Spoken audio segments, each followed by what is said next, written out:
Whey protein, biscoitos, macarrão instantâneo, salsicha, refrigerantes. Esses alimentos são fruto dos avanços da indústria alimentícia.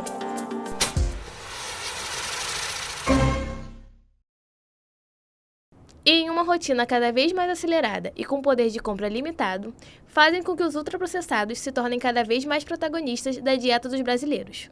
Em 10 anos, o consumo desse tipo de alimento cresceu 5,5% e representam 20% do total da energia consumida pela população.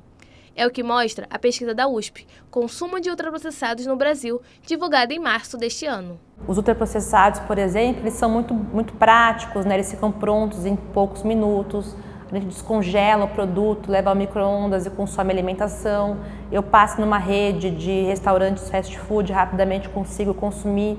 Então isso é uma questão importante. Como é que a gente consegue garantir que as pessoas comam comida saudável? E aí vamos chamar eles de arroz, feijão, vários tipos de carnes, legumes e verduras, né, no nosso dia a dia que é tão corrido. E diferentemente da gente consumir um alimento contaminado com micro-organismo e a gente tem uma dor de barriga, passa mal, os alimentos ultraprocessados, eles são silenciosos. Você não vai comer um alimento ultraprocessado e vai efetivamente passar mal, porque ele tem muita gordura, tem muito açúcar. É cumulativo, é silencioso, você vai sentir porque você vai começar a ter um maior ganho de peso corporal, de massa corporal, você vai ter alterações, por exemplo, na sua glicose, muito açúcar no sangue, o seu tecido adiposo vai começar a ficar, sua gordura resistente à ação da insulina e vão trazer malefícios que vão ser a longo prazo, doenças silenciosas como a hipertensão, né, o diabetes. Estima-se que no Brasil 57 mil pessoas morrem prematuramente em decorrência do consumo de ultraprocessados. E a conscientização da população é uma arma poderosa para reverter esse quadro. A Anvisa aprovou em outubro do ano passado uma norma que obriga a mudança da rotulagem dos produtos, facilitando o acesso às informações sobre a formulação do que é consumido. A gente vai ter uma rotulagem frontal com um selo, né? Então o selo ele vai indicar se o produto ele tem altas quantidades de açúcar, de sódio ou de gordura, né? Então ele pode ser alto de açúcar e não ser alto em sódio e gordura, ele pode ser alto em 2 nutrientes ou em 3 e vai aparecer uma lupa com o nutriente no qual ele é alto.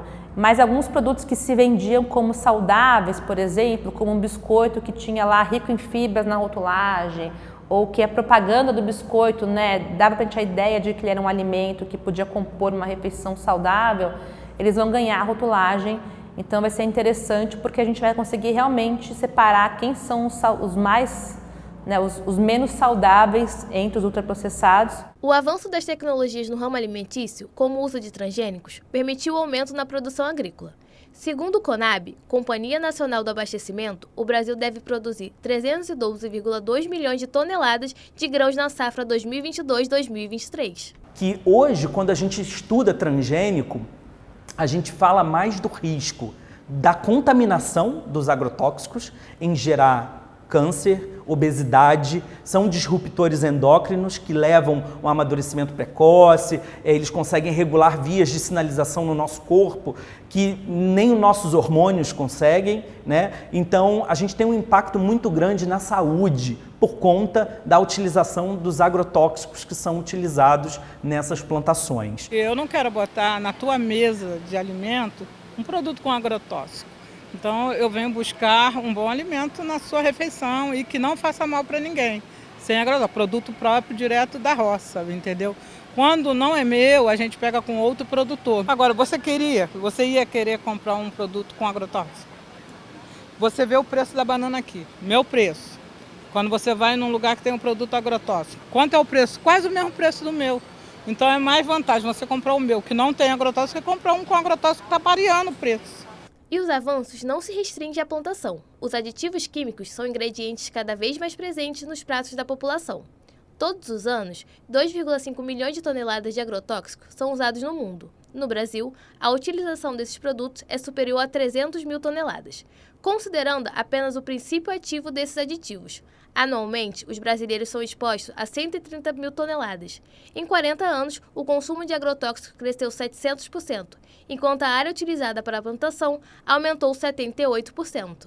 Porque a tecnologia ela vem para disponibilizar alimentos que são saudáveis, funcionais, que venham a trazer algum benefício, né? Mas em alguns momentos a gente precisa investir em colocar aditivos, produtos químicos que fazem com que esse alimento se torne um produto ultraprocessado e que não deve ser consumido em grandes quantidades de forma rotineira.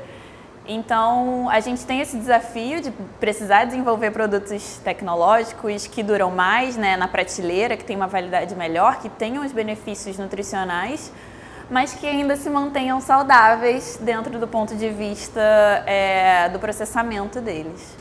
Para fugir dos ultraprocessados e dos malefícios dos agrotóxicos, uma saída é consumir mais produtos in natura e que sejam produzidos de pequenos produtores e orgânicos.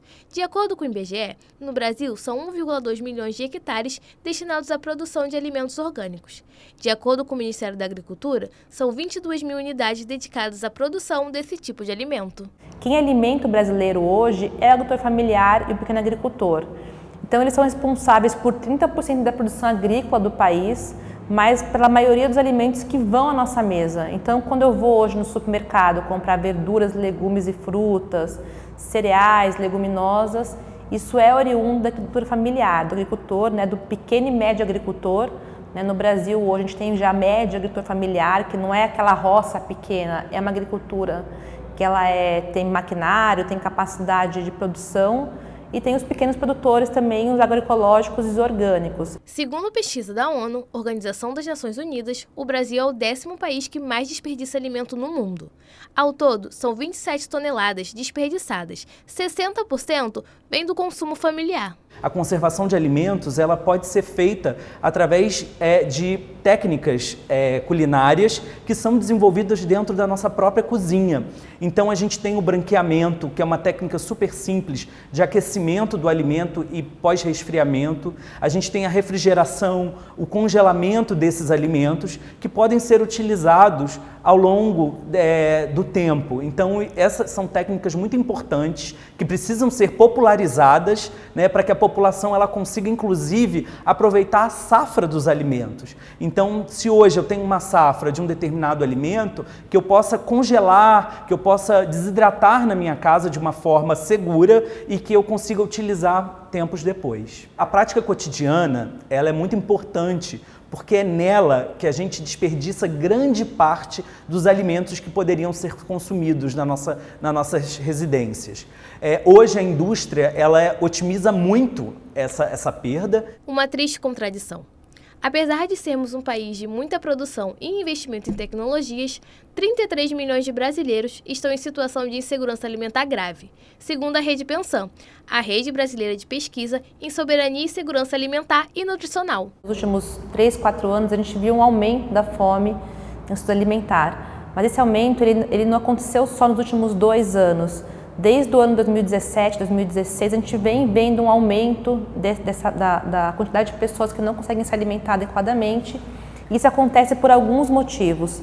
A gente pode apontar a causa dela, né, a questão tanto dos salários, dos empregos. Então, o Brasil vem passando por uma crise econômica e financeira que vem aumentando, né, então, esses índices, né, desde 2017, agravado pela pandemia de Covid.